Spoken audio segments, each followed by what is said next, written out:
Boa noite.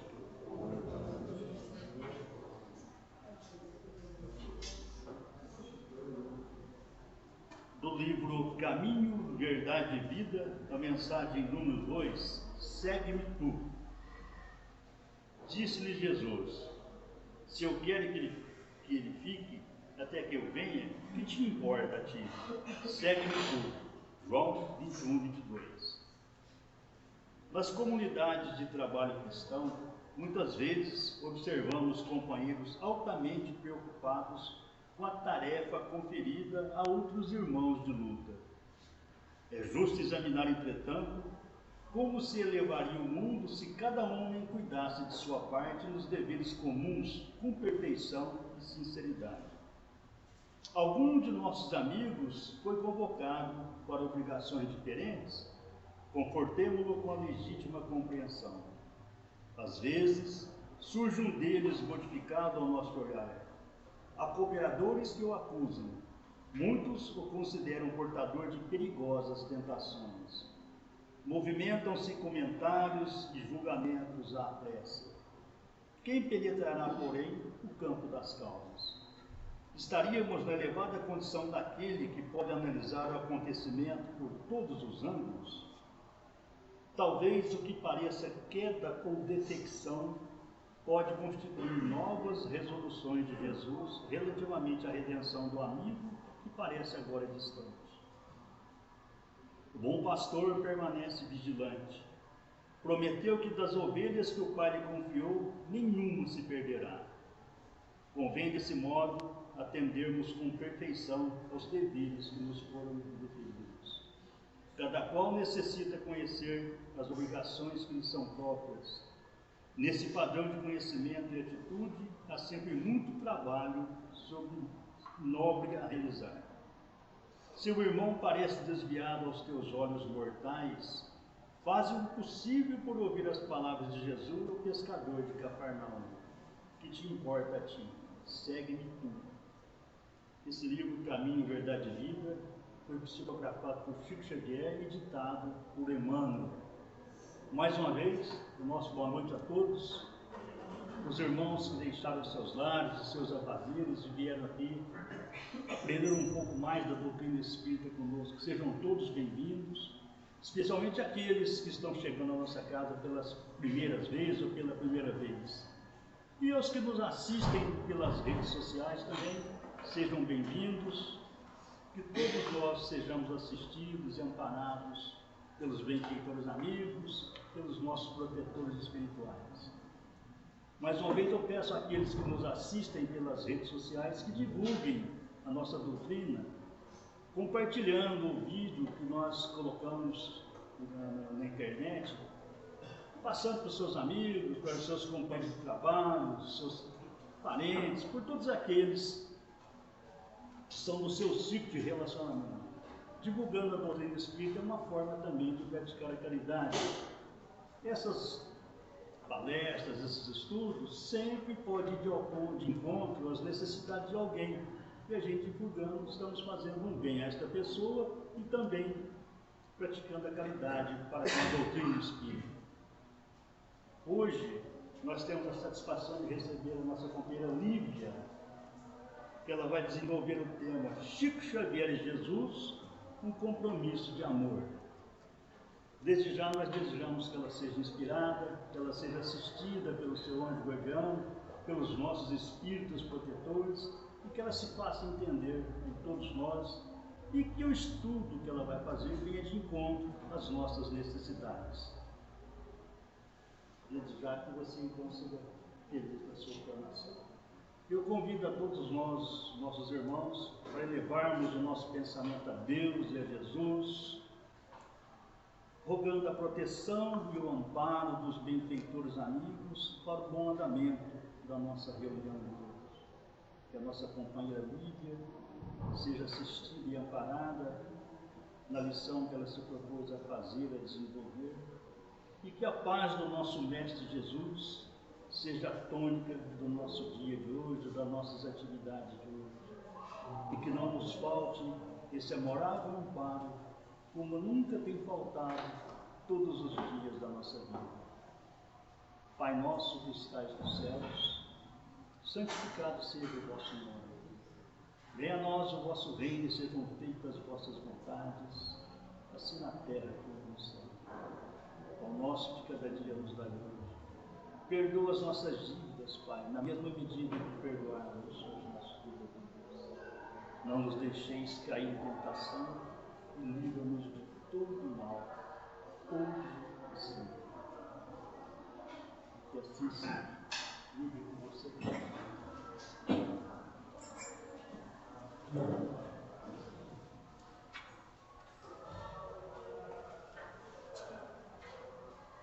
Queridos amigos, queridos irmãos, é sempre uma alegria muito grande voltar a essa casa que nos dá a oportunidade de estudarmos o Evangelho de Jesus, de lembrarmos a sua figura inesquecível, as lições que ele deixou para nós, o roteiro para a nossa vida ser mais feliz.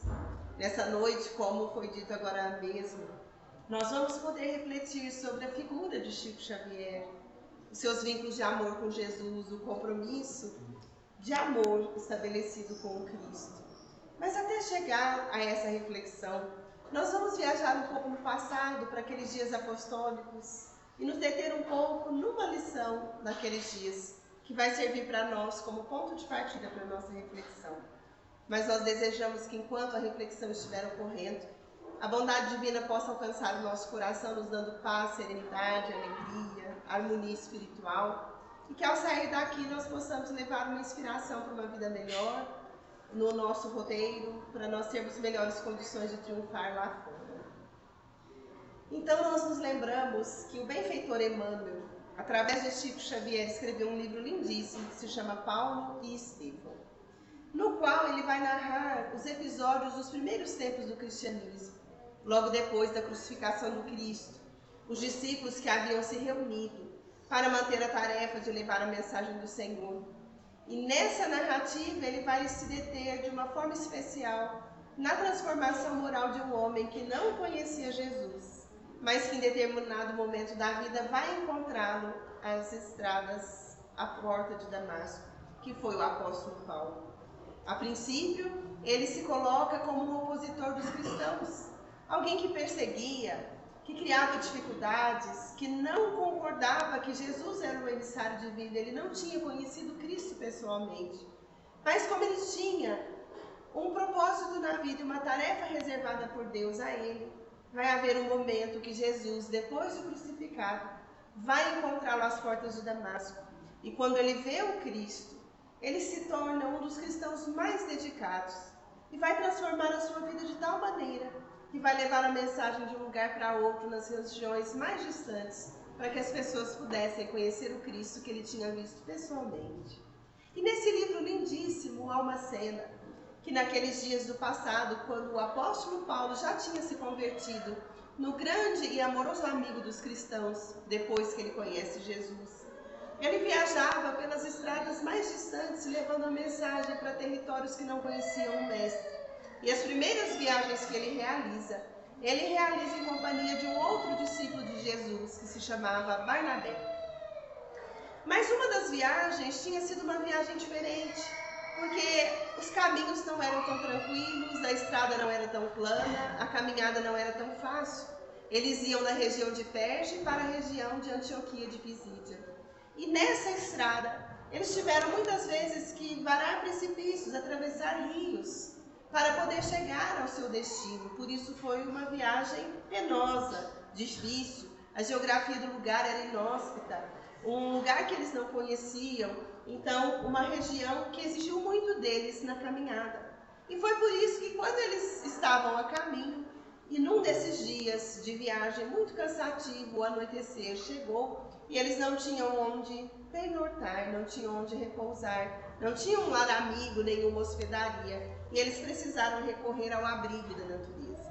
Foi assim que Barnabé e Paulo, depois de viajarem um longo dia, encontraram uma gruta no caminho, e adentrando essa gruta, se colocaram como quem fosse descansar. Da viagem de antes, eles traziam alguns pães, algumas frutas, as capas que deveriam aquecê-los no frio da noite, e alguns poucos recursos financeiros que deveriam sustentá-los até chegar à cidade vizinha. Então, do ponto de vista material, eles não tinham muito. Mas naquela noite eles tinham uma alegria especial de quem possuísse um tesouro. Viajavam com otimismo, não tinham se importado com as dificuldades do caminho. Para eles, valia a pena o esforço que eles estavam fazendo, porque encontrar Jesus tinha sido algo tão importante para eles, que eles imaginavam quanto significaria também para outros corações que desejavam encontrar o Mestre e não tinham conhecido. Então, quando eles se sentaram à luz de uma tocha iluminada por resina, numa luz mortiça, ainda fraca, eles começaram a conversar. E Barnabé, muito otimista, falou para Paulo: Paulo, se todos soubessem o significado de Jesus e a importância dele. E Paulo arremata a conversa dizendo que as pessoas seriam mais felizes, porque o Mestre é o príncipe da paz. Vem trazer para nós um reinado novo, um tempo novo, uma proposta diferente para a nossa vida, e quem conhece encontra um tesouro e a sua vida fica sempre rica de recursos novos. E assim, com aquele otimismo, eles falavam de Jesus usando a figura de um príncipe, falavam da sua mensagem como sendo uma riqueza, o seu evangelho como sendo um tesouro. E naquela conversa amistosa em que os dois amigos falavam no silêncio da noite, eles não se deram conta que estavam sendo acompanhados por ouvidos diferentes, por olhos diferentes que eles não conheciam. Mas, quando eles se deram conta, eles foram surpreendidos por dois malfeitores que adentraram a gruta com os punhais em mão, porque tinham ouvido falar de um tesouro diferente, de um príncipe especial, de uma riqueza que quem encontrasse ficaria também muito rico. E aqueles homens acostumados a sobreviver extraindo dos outros recursos que não lhes pertenciam, imaginaram que aqueles dois homens que estavam na gruta tinham recursos ou o mapa do tesouro para chegar a uma posse que eles julgavam ser uma posse material. E nesse momento, quando eles adentram a gruta, eles falam: mas nós ouvimos que vocês conversavam de um príncipe e falavam de um tesouro e de uma riqueza, e nós queremos saber o que é. Naquela hora, Barnabé empalidece, temeroso, porque a vida deles corria risco. Os homens estavam armados, provavelmente muito afeiçoados com os malfeitos, e ele então ficou sem saber o que fazer. Mas o apóstolo Paulo tinha uma presença de espírito admirável, e naquela hora, com muita segurança, quando ouviu os dois ladrões falarem, que tinham escutado os dois falarem sobre riqueza, príncipe, tesouro, e ele disse assim: mas é verdade, nós realmente temos o mapa do tesouro. E retirou as anotações que ele tinha sobre Jesus. Porque nós devemos lembrar que hoje, nos dias atuais, quando nós queremos lembrar a figura de Jesus, nós recorremos aos evangelhos, que são a narrativa de Lucas, um apóstolo que não o conheceu pessoalmente, mas vai conhecê-lo através do apóstolo Paulo. Nós vamos ter a narrativa de Marcos, de Mateus e de João, lembrando para nós os episódios da vida desse mestre. Mas o evangelho que hoje já está constituído para nós, nesses primeiros dias depois da crucificação, não estava completo, mas existiam anotações amorosas daqueles que tinham conhecido Jesus, que, querendo perenizar a memória do mestre, escreviam de próprio punho que se lembravam da sua fala, dos seus feitos, e era um hábito comum as pessoas copiarem aquelas anotações em pergaminhos que eles levavam com muito carinho para onde iam, para ter um referencial de segurança na sua vida. Então o apóstolo Paulo, como estava analisando junto com Barnabé as anotações sobre Jesus, retirou o pergaminho e disse para os ladrões: mas é verdade, nós falávamos mesmo de um príncipe especial, e aqui nós temos o mapa do tesouro. E quem pegar esse mapa do tesouro vai conhecer uma riqueza verdadeira, vai encontrar essa riqueza verdadeira e não vai passar certas carências. E assim eles iam falando. E os ladrões então imaginaram que, pegando aquele mapa, que eles julgavam ser as referências de onde encontrariam o tesouro, pegaram rapidinho tudo aquilo, os pães, as capas, pediram o dinheiro que eles tinham e Barnabé entregou rapidinho o que tinha. Os ladrões apagaram as tochas e saíram, imaginando que dentro em breve eles pegariam um bem material. Mas no silêncio da noite, quando os ladrões saíram, Barnabé estava muito preocupado, muito sofrido. E ele disse para o apóstolo Paulo: mas veja, olha o que eles fizeram, nós corremos riscos. O apóstolo Paulo falou: Barnabé, confiemos em Deus, que é nosso Pai, e em Jesus, que é nosso Senhor. Deus há de nos ajudar a seguir o nosso caminho. Veja só, como Deus é bom. Até hoje nós temos pregado para pessoas que querem conhecer Jesus e o seu evangelho, e hoje Deus nos deu a chance de falar para irmãos que estavam em vidas erradas e que agora poderão encontrar o rumo certo. Eles saíram daqui imaginando que iam pegar um bem material, mas quando eles forem analisar as leituras que falam de Jesus, eles terão a chance de tocar o seu coração e se renovar, para não mais fazer mal às outras criaturas. E assim Paulo tranquilizou o amigo, que eles ficaram ali naquela hora agradecendo a bênção de ter tido as suas vidas preservadas, porque de repente não teria sido esse o desfecho. E adormeceram, agradecendo a bênção do mal menor. Mas quando o dia seguinte nasceu, eles tinham que seguir viagem para chegar à cidade próxima, Antioquia de Pisídia, na qual eles ficariam por um longo tempo fazendo as tarefas de semeadura do Evangelho. Mas Paulo, quando se levantou otimista e forte, viu que Barnabé trazia no rosto os sinais da preocupação, uma preocupação muito grande. Então Paulo perguntou, mas o que é que incomodava o amigo? E Barnabé disse assim, Paulo, veja só, eles levaram tudo que nós tínhamos. Nós que tínhamos tão pouco, ficamos absolutamente sem nada. Eles levaram as nossas capas, levaram o recurso que nós tínhamos, levaram os pães de cevada que nos alimentariam até chegar na região vizinha. Mas você sabe, Paulo, o que mais me dói nem foi isso que eles levaram. O que mais me dói é que eles levaram as nossas anotações do Evangelho. Embora nós tenhamos de memória tantas passagens do Cristo porque nós o amamos, embora o Senhor esteja no nosso coração e nós nos recordemos dele, tem sempre um momento na nossa vida que nós sentimos necessidade de relembrar as suas lições e voltar para aqueles textos, mas como nós faremos? Aqui eu quero fazer uma outra reflexão. Hoje para nós é tão fácil acessar um conteúdo, um livro. Nós podemos trazer quantos conteúdos da tela de um celular, levar de um lugar para outro sem peso na nossa bagagem, mas aqueles dias não eram assim. Se eles quisessem reaver as Escrituras, eles tinham que viajar até Jerusalém ou encontrar no caminho algum cristão dedicado que tivesse as anotações e recorrendo ao esforço de um escriba ou Paulo, que era muito culto, se servindo dos pergaminhos, iria copiar tudo aquilo para ter consigo uma cópia do Evangelho. Hoje, para nós, é difícil imaginar o que significava a preocupação de Barnabé naqueles dias. Então, Paulo, ouvindo Barnabé vai dizer, veja como nós faremos quando nós tivermos necessidade de lembrar o Cristo, de pensar na sua mensagem, de trazer para junto de nós aquela lição, como é que nós vamos fazer? Eles levaram os nossos pergaminhos, eles levaram as nossas anotações.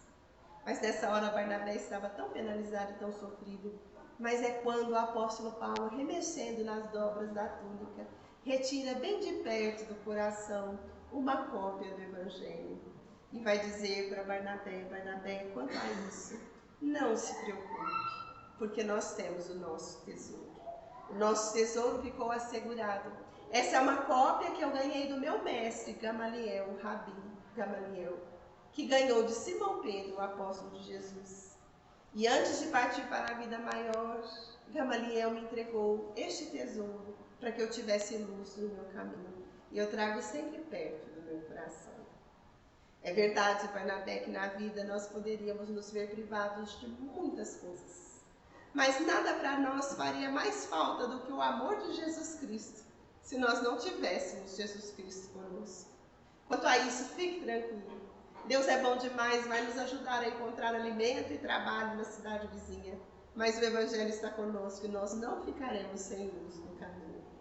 Emmanuel vai dizer na sua narrativa que naquela hora, quando Barnabé vê os pergaminhos que o apóstolo Paulo dá para ele, o seu rosto se ilumina de novo, ele volta a sorrir. Porque ele já tinha se acostumado com uma vida em que às vezes alguma coisa faltava.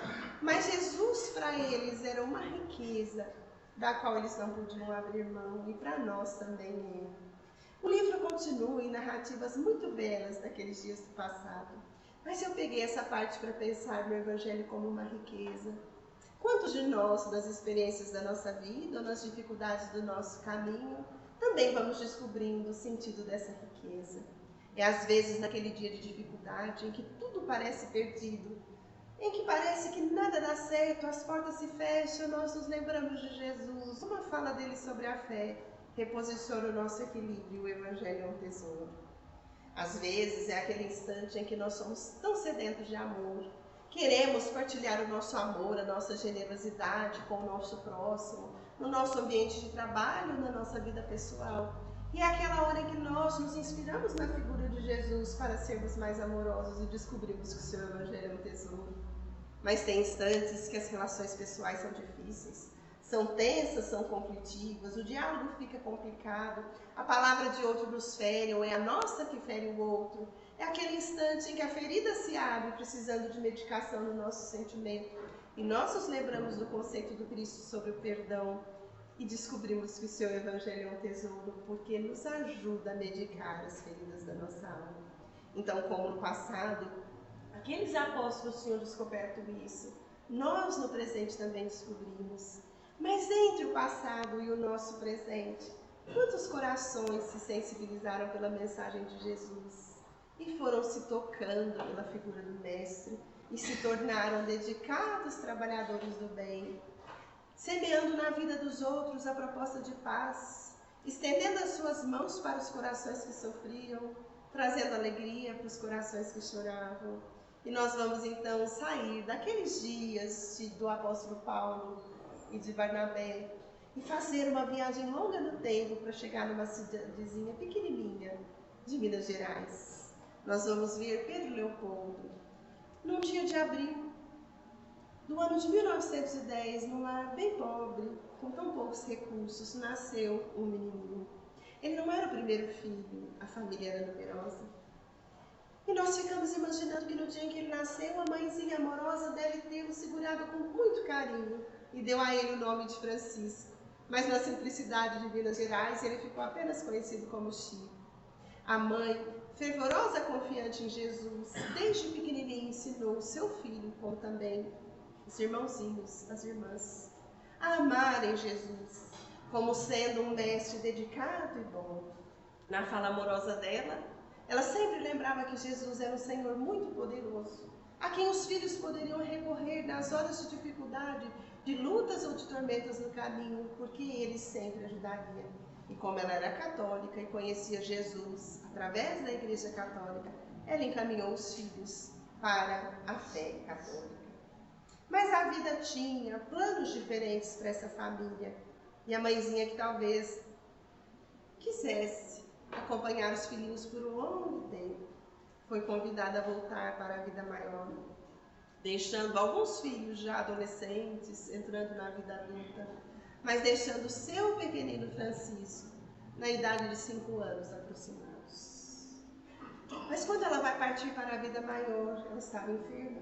Ela se preocupa tanto com o destino dos filhos e sabe das dificuldades financeiras que a família enfrentava, que ela tenta colocar cada filho com alguém que ela conhecia e coloca Francisco com a madrinha, na esperança de que Francisco não ficasse desamparado. Mas a madrinha era uma mulher atormentada por conflitos diferentes, e ao invés de dar o amor que o menino precisava, ela muitas vezes o expunha a surras, a maus tratos, e a criança sofria lembrando o amor da mãe e vivendo o rigor e a hostilidade de um lar que lhe parecia tão estranho. Mas é exatamente nesse momento que algo diferente vai acontecer na vida da criança. Porque pouco antes da mãe falecer, os pais perceberam que o menino tinha um comportamento diferente. Porque um dia, voltando da igreja, depois das atividades comuns, a família se reuniu para a refeição costumeira. E o pai se senta para tomar o seu café. Naquele momento, eles lembravam um episódio de uma vizinha que tinha perdido o filhinho num aborto espontâneo. Os conceitos da biologia ou da medicina eram tão estranhos, tão alheios para aquela família que sabia tão pouco. Mas a família comentava o que teria acontecido, que a vizinha tinha perdido o bebê. Os filhos tinham vindo a pé da igreja até a casa, a igreja de Matozinhos até a casa de Pedro Leopoldo, tinham tomado chuva, a mãe foi trocando a roupinha deles. E Francisco está próximo, aguardando também a refeição que ele faria, quando, ouvindo a respeito do que tinha acontecido, ele faz uma explicação do caso, explicando do ponto de vista da medicina o que é que tinha acontecido com a mãe. E quando o pai escuta, com a vizinha, e quando o pai escuta o que o menino está dizendo, ele fala, mas o que ele está falando tão estranho? E ele explicava que na verdade tinha sido uma gestação ectópica. E por isso então a vizinha tinha perdido o bebê. Naquela hora as pessoas perguntam, mas o que ele está dizendo? Eles não sabiam. E ele fala, não sei, eu ouvi. Foi alguém que me explicou isso. Mas isso passa despercebido ainda como um fato estranho, porque foi um episódio isolado. Depois a mãe adoece, vai desencarnar e antes de desencarnar chama os filhos e diz, meu filho, se alguém disser que eu morri, não confie, porque um dia eu voltarei para cuidar de vocês. E vai dando para a criança o conforto, porque ela sabia que ela tinha que partir, mas ele tinha que ficar no cuidado dos outros. E quando ele vai conviver com a madrinha, naquelas horas em que ele sofria tanto, ele lembrava da figura de Jesus e corre para as bananeiras ao entardecer, quando a madrinha saía, para orar a Jesus. E é num desses entardeceres inesquecíveis que ele vai ver a figura que ele mais amava nessa vida, a mãe que volta. Mas na sua cabecinha de menino, ver a mãe que já tinha falecido era algo para ele tão espontâneo, que ele não podia entender as discussões filosóficas da época. Existiria vida depois da morte? Ou a vida se encerraria no túmulo? Porque para as pessoas a mãe tinha morrido, mas ele via a mãe vinha conversar com ele, mas ele passou a ver outras pessoas que já tinham partido para a vida maior. Mas a cultura da época, quando o Espiritismo ainda não tinha chegado para explicar que existe vida após a morte e que há pessoas que são dotadas da capacidade de intercambiar entre os dois planos, de ver o que se passa além da matéria, de dar notícias, de escrever apontamentos, de ter visões. Parecia muito difícil entender o que acontecia com o menino, e aquele menino então passou a ser visto como estranho. Chico passou a ser visto como um estranho, um menino maluco que via coisas que ninguém via, falava de um mundo que ninguém entendia e preocupava aqueles que conviviam com ele. Mas os anos na companhia da madrinha ainda se estendem por um tempo, até que a mãe diz para ele um dia, meu filho, confie, eu tenho pedido a Jesus que envie um anjo bom para cuidar de vocês. E Jesus vai enviar um anjo bom. É quando o pai se casa pela segunda vez e a madrasta, ao se casar, impõe uma condição para o esposo. Os filhos do primeiro casamento deveriam ser reunidos, aqueles que não tinham se casado, que não tinham se constituído suas famílias, deveriam ser reunidos para viver na mesma casa com ela. E ela então vai buscar Francisco, o Chico. E quando ela chega para buscá-lo, ela era tão carinhosa que se assemelhava ao amor de mãe. E ele se lembra da fala da mãe e diz, mas foi Jesus que mandou a senhora me buscar, não foi? E ela diz, meu filho, isso eu não sei. Mas ele diz, foi sim, porque a minha mãe, quando aparece para mim, ela sempre diz que Jesus enviaria um anjo bom para nos buscar, e a senhora chegou aqui. Então aí de novo, ele reafirmava o seu amor por Jesus, o amor que a mãe tinha ensinado. Mas a vida dele vai ser longa em feitos, e os feitos da sua vida não vão caber todos na nossa palestra, então nós vamos nos deter em alguns especiais.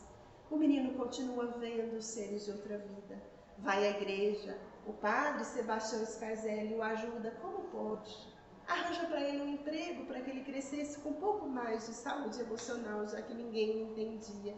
Mas de fato em fato, ele vai ganhar a juventude, participando de um mundo que os outros não participavam e tendo que explicar para as outras pessoas o que ele via que ninguém entendia. Mas quando ele chega aos 17 anos, a irmã Maria adoece gravemente, se torna perturbada espiritualmente e a medicina da época não consegue ajudá-la. Dentro dos recursos possíveis, não tinha sido possível auxiliar a irmã a recuperar a razão. Mas havia na região um casal espírita, o casal Perácio, muito conhecido por sua generosidade, pelo atendimento às pessoas. Então o pai vai recorrer a esse casal, quem sabe eles podiam ajudar a filha a fazer uma oração com a filha, e eles vêm. E no instante em que eles vão orar para aquela jovem, que era muito próxima de Chico na idade e no carinho, na aproximação afetiva, no instante em que eles vêm para ajudá-la, a mãe de Chico volta e dá notícias do atendimento que seria feito para Maria. E por incrível que pareça, depois daquele episódio, Maria começa a recuperar a razão. E naquela hora então, quando o casal começa a conversar com Chico, eles já tinham estudado a doutrina espírita. Eles conheciam as explicações de Allan Kardec, de que os espíritos voltam. Mas quem são os espíritos? São as pessoas que viveram na Terra e que quando o corpo morre, elas não morrem, elas continuam vivendo na vida maior. Esse fato não é do presente, é um fato do passado. Quando Jesus foi crucificado, 3 dias depois da sua crucificação, ele volta para os discípulos, para reafirmar que a vida continuava. Ele aparece na chamada ressurreição, não só para os discípulos próximos. Durante muitos dias ele vai aparecer para diversos discípulos em diversas regiões, para que ninguém tivesse dúvida de que a vida continuava. Só que nos tempos de Jesus não tinha explicação que depois Chico vai receber. Então o casal Perácio era um casal espírita e entendia o que estava se passando. E quando soube do que acontecia com Chico, das notícias que ele dava, dos episódios que ele vivia, explicou para ele que aquilo nada era de anormal, era mediunidade. E que sendo mediunidade, ele precisava entender o que se passava. Ele era um instrumento entre as duas etapas da vida, entre a vida material e a vida espiritual. Através dele, quantos corações poderiam ser consolados, quantas vidas poderiam ser orientadas. E naquele momento, o coração de Chico apazigua. 2 dias depois, que ele recebe a primeira mensagem mediúnica, porque no instante de prece, ele sente um impulso incrível para escrever, não podia controlar os braços. Os braços tinham o impulso de escrever sem que ele pudesse exercer um controle. Alguém dá para ele papel. E quando ele termina a narrativa, era a mãe escrevendo através dele. E ele então tem primeiro registro psicográfico. E a partir daí o casal Perácio vai instruir para que ele pudesse entender. E ele vai conhecendo as faculdades que ele tinha. Mas 2 dias depois deste momento, ele está orando no seu quarto, ainda naqueles hábitos antigos das preces católicas. Ele está de joelhos, orando em profundo respeito a Jesus. Quando, no instante da oração, ele vê que o seu quarto se ilumina, mas tanto que o encanta e o impressiona. E quando ele, de joelhos, vai ver que luz era aquela, ele vê uma senhora belíssima. A beleza que o levava a ficar de joelhos, profundamente emocionado. Ele tenta se levantar para recebê-la com educação, mas ela inspirava para ele tanto respeito que ele consegue apenas ficar ajoelhado. E ele escuta o seguinte: Francisco, eu venho em nome de nosso Senhor Jesus Cristo pedir que você auxilie os pobres. Mas naquela hora, quando ele escuta isso, ele começa a chorar e fala: mas quem sois vós? Porque ele não conhecia ela. Ela diz: hoje você ainda não se lembra de mim, mas eu sou Isabel de Aragão. Isabel de Aragão tinha sido uma rainha, conhecida por sua generosidade em Portugal, protetora dos infortunados. Fazia o bem, mesmo quando seu esposo não desejava que ela fosse benfeitora dos outros. Ela tinha sido uma benfeitora das coletividades ibéricas, da coletividade portuguesa e espanhola, e estava ali dizendo: em nome de Jesus, eu venho pedir que você atenda os pobres. Mas quando ele escuta o pedido que ela faz, ele se lembra que ele era tão pobre, que às vezes faltava um alimento na própria mesa. O pão que ele queria dar para os outros, ele não tinha para ele mesmo. Então ele diz: Senhora, mas como eu posso auxiliar os pobres se eu também sou pobre como eles, se às vezes o pão falta à minha mesa? Mas ela disse para ele: meu filho, amanhã o Senhor permitirá que você trabalhe no campo do bem e você poderá escrever para muitas pessoas. Ele sequer imaginava que seria o seu caminho, mas através de tudo que chegar para você, o bem deverá ser feito para aqueles que necessitam disso. Nós pediremos a Jesus que não te falte nada, para que você possa socorrer os sofredores. Ele tentava entender tudo aquilo. Imagina, era um menino de 17 anos. 2 dias depois da primeira psicografia, vendo aquele espírito belíssimo no quarto, aquela mulher linda. Ele tenta ver como ele podia ajudar, ele não tinha recurso para ele, ela se despede, sai, ele chora, ele tenta entender a fala e durante 2 semanas ele ora pedindo que Deus o esclarecesse sobre isso, quando depois ele vai ter uma outra visão que vai explicar para ele o que era isso. Então, depois dessa explicação, o que é que ele faz? Ele pega os 8 pães que ele tinha na casa dele, chama a irmã Luísa e vai nas regiões mais pobres de Pedro Leopoldo socorrer os infortunados. Ele não tinha nada para ele, mas do pouco que ele tinha, ele converte isso em um bem para mais alguém. Mas depois daí, Chico é convidado ao trabalho do bem através da doutrina espírita.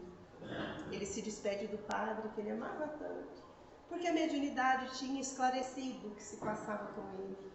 A doutrina espírita tinha trazido paz, não que ele não amasse a Igreja Católica, mas conhecendo a doutrina espírita, ele entendia o que estava acontecendo com ele. Tudo era explicado na doutrina espírita. Então ele se despede do padre, pede as bênçãos e vai se dedicar à mediunidade. Mas a partir daí, o que vai ser feito em favor das pessoas é algo esplendoroso.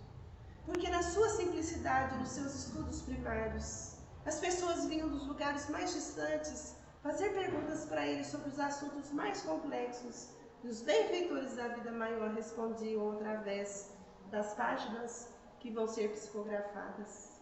Mais do que isso, famílias que tinham perdido os entes queridos, mães que tinham perdido os filhos, esposas que tinham se despedido dos seus amores, pais que choravam a ausência dos corações que já tinham partido, sabendo que ele tinha essa capacidade de ouvir as outras vozes e de ver além.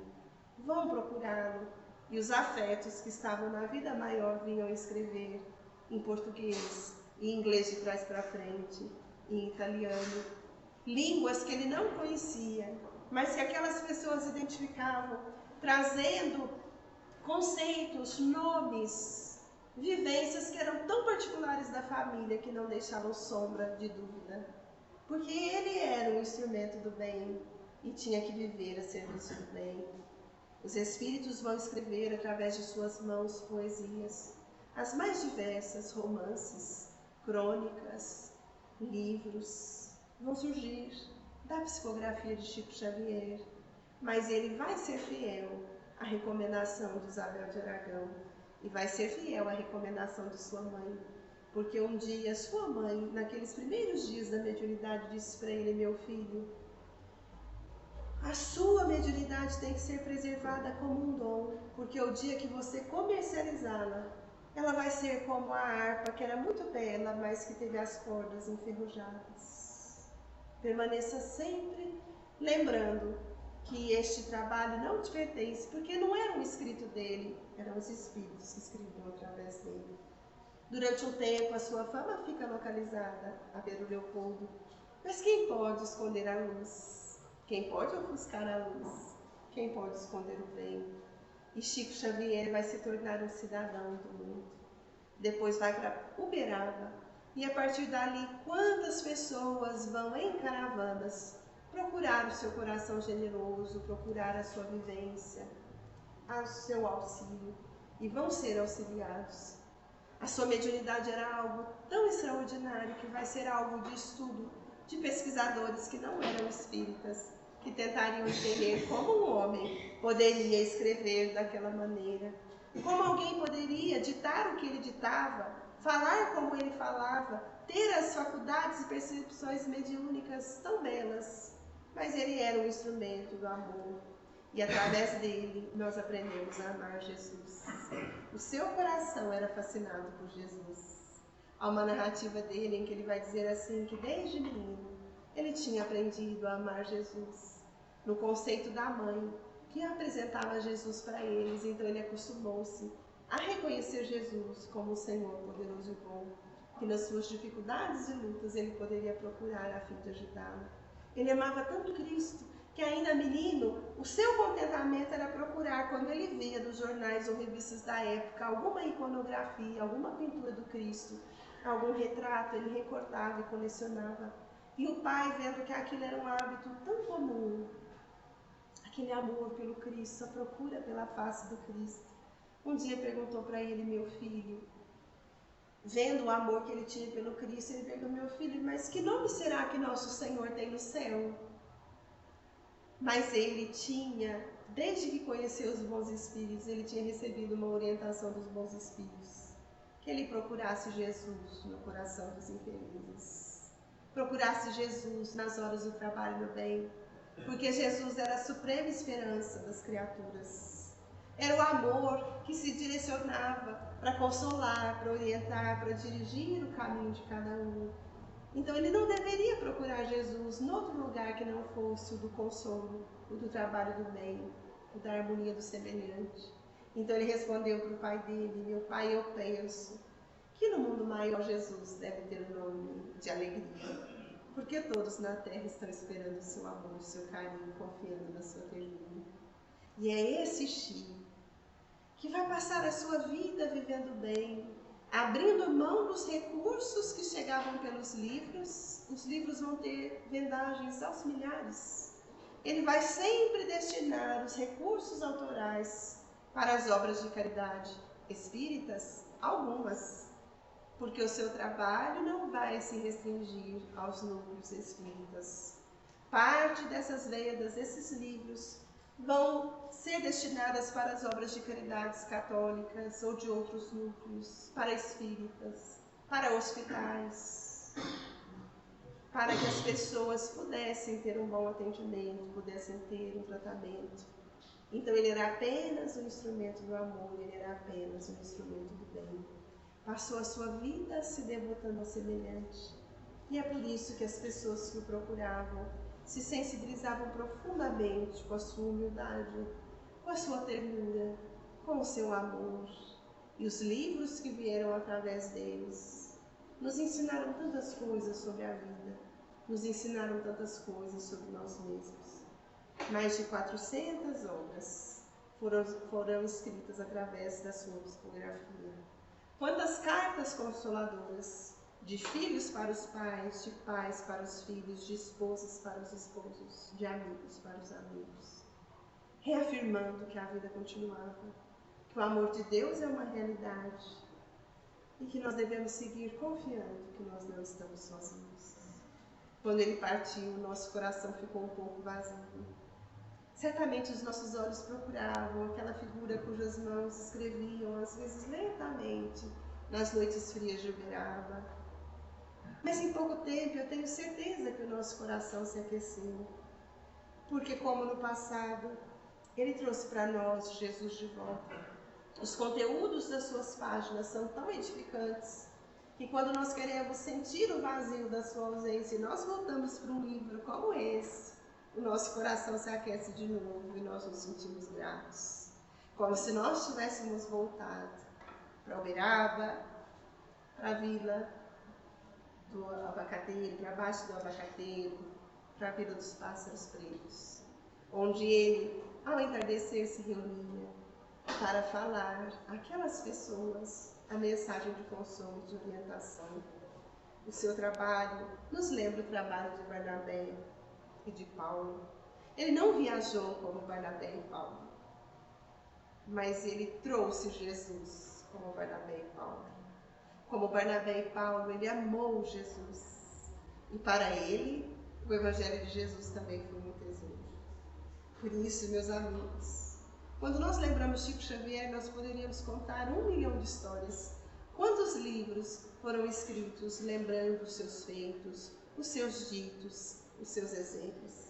Quantas pessoas escreveram sobre as cartas que receberam dos seus amores? Mas a sua vida não cabe numa fala de 40 minutos, de 1 hora ou de 2 horas. O que cabe numa fala assim é a lembrança de que ele foi uma ponte que nos uniu ao coração de Jesus. Então, lembrá-lo no presente é tão importante para que nós nos sintamos de novo amparados, acarinhados, cuidados por esse Mestre. Porque antes de partir, Jesus nos prometeu, na última ceia com os discípulos, que ele precisava ir, mas ele não nos deixaria sozinhos. E chegaria um momento em que Deus nos enviaria o seu Consolador, que ia lembrar de sua fala, mas ia ensinar coisas novas que só agora nós poderíamos entender. Então, através de Chico Xavier, o nosso coração se conecta de novo com aquele mestre e nós conseguimos perceber Jesus na simplicidade da sua fala, no gesto de ternura, no alcance do seu amor. Então, se os dias são difíceis, lembremos de Jesus para nos sentirmos fortes. Se a hora é de tormenta, agasalhemos-nos na fé para sentirmos que não estamos desamparados. Se o ser querido partiu, deixando um abismo no nosso sentimento, só quem se despede de um ente querido sabe quanto dói a dor da ausência. Que nós possamos lembrar, dói a ausência do ser querido, mas ele vive. Quem nos deu esse testemunho foi Jesus, e quem nos ajudou a reafirmar essa lição foi Chico Xavier, que nós conhecemos na doutrina espírita. Então, na noite de hoje, o que é que nós gostaríamos de deixar para os nossos amigos? A certeza de que, às vezes, a vida é difícil. Ninguém vai ter dúvidas quanto a isso. Às vezes, a nossa caminhada é atribulada, tem horas atormentadas, tem horas difíceis, mas nós temos um tesouro junto de nós, que é o conhecimento de Jesus, que nos edifica, que nos soergue, que nos harmoniza. Hoje, que é tão comum pegar um livro, nós não imaginamos o que significava a riqueza de ter um pergaminho nas suas mãos, que nós podíamos levar de um lugar para o outro. Porque hoje nós sequer temos que copiar um livro, nós temos apenas que fazer o trabalho de ler. Então, que aquelas páginas que edificaram Paulo, as páginas que edificaram Barnabé, as páginas que edificaram vidas através da psicografia de Chico Xavier, sejam para nós fontes de sabedoria, de ensino, de orientação, e que nas nossas horas tormentosas nós possamos lembrar o que Paulo disse a Barnabé.